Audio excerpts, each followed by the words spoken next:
Just imagine, जरा सोचिए, एक जिस्म बगैर हड्डियों के कैसे रह पाएगा। स्केलेटल सिस्टम, हड्डियों का निज़ाम।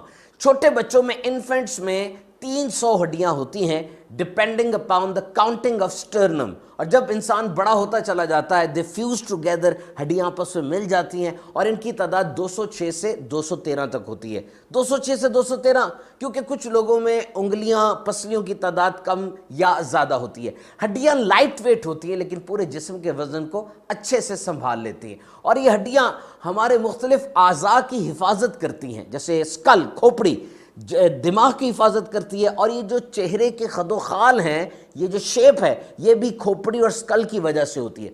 और ये जो रिब केज होता है, पसलियां, ये इंसानी फेफड़ों की और दिल की हिफाजत करते हैं। ये बताइएगा कि क्या दांत ये भी हड्डी हैं? वैसे ये दांत और हड्डियां पूरे जिस्म के सख्त तरीन आज़ा हैं और पूरे जिस्म की 99% कैल्शियम इन्हीं दोनों में होती है। लेकिन दांत मेडिकली हड्डियां नहीं हैं।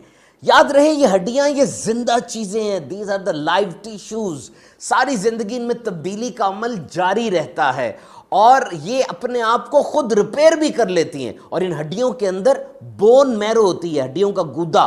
ये एक फैक्ट्री है जहां पे खून बनता है और एक दिन में 200 अरब लाल खून के खलिए इन हड्डियों के गूदे में बन जाते हैं। आपने गौर किया होगा, कभी आर्कियोलॉजिस्ट जमीन खोदते हैं तो अंदर से पुरानी तहजीबों के आसार निकलते हैं और ढांचे भी निकलते हैं। वैसे तो पूरा जिस्म डीकंपोज हो गया, यानी मिट्टी के साथ मिट्टी बन गया, लेकिन ये हड्डियां क्यों बच जाती हैं?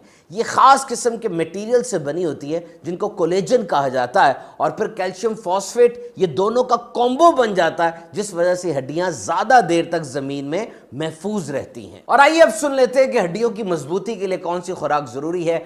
वेजिटेबल्स एंड फ्रूट, खास तौर पे जो बुजुर्ग अफराद होते हैं उनको ग्रीन और येलो वेजिटेबल्स ज्यादा खानी चाहिए। एक्सरसाइज, जब हड्डियां बन रही होती हैं, एक्सरसाइज की बहुत जरूरत होती है और 30 साल की उम्र तक इंसान की हड्डियों के बनने का अमल मुकम्मल हो जाता है। कैल्शियम, हड्डियां कैल्शियम से बनी होती है, तो एक इंसान को दिन में 1000 मिलीग्राम कैल्शियम की जरूरत होती है, जबकि जो बूढ़ी उम्र के अफराद होते हैं उनको 1200 मिलीग्राम कैल्शियम की जरूरत होती है। इसी तरीके से प्रोटीन, हड्डियां 50% प्रोटीन से बनी होती हैं, तो वो खाने जो प्रोटीन ओरिएंटेड हो, जैसे पोल्ट्री है, गोश्त है, इनको ज्यादा इस्तेमाल करना चाहिए। कोशिश कीजिए कैल्शियम खाने से हासिल हो, और अगर ऐसा नहीं हो सकता तो फिर दवाइयां भी ली जा सकती हैं। विटामिन डी हड्डियों के लिए बहुत जरूरी है। दुनिया में 1 अरब अफराद में विटामिन डी की कमी पाई जाती है। जरूर डॉक्टर से मशवरा करके विटामिन डी सप्लीमेंट्स इस्तेमाल कीजिए। ओबेसिटी, जो लोग मोटापे के मर्ज में मुब्तला होते हैं उनको हड्डियों के फ्रैक्चर होने का खतरा ज्यादा होता है और उनकी हड्डियों की क्वालिटी भी मुतासिर होती है। और अगर टूटने की बात की जाए तो पूरे जिस्म में हाथ की हड्डियां ये सबसे ज्यादा टूटती हैं और बच्चों में कॉलर बोन के फ्रैक्चर के सबसे ज्यादा केसेस होते हैं। हड्डियां टूटने की एक बड़ी वजह रोड ट्रैफिक एक्सीडेंट है और जब किसी की हड्डी को टूट जाती है तो पूरे घर पे एक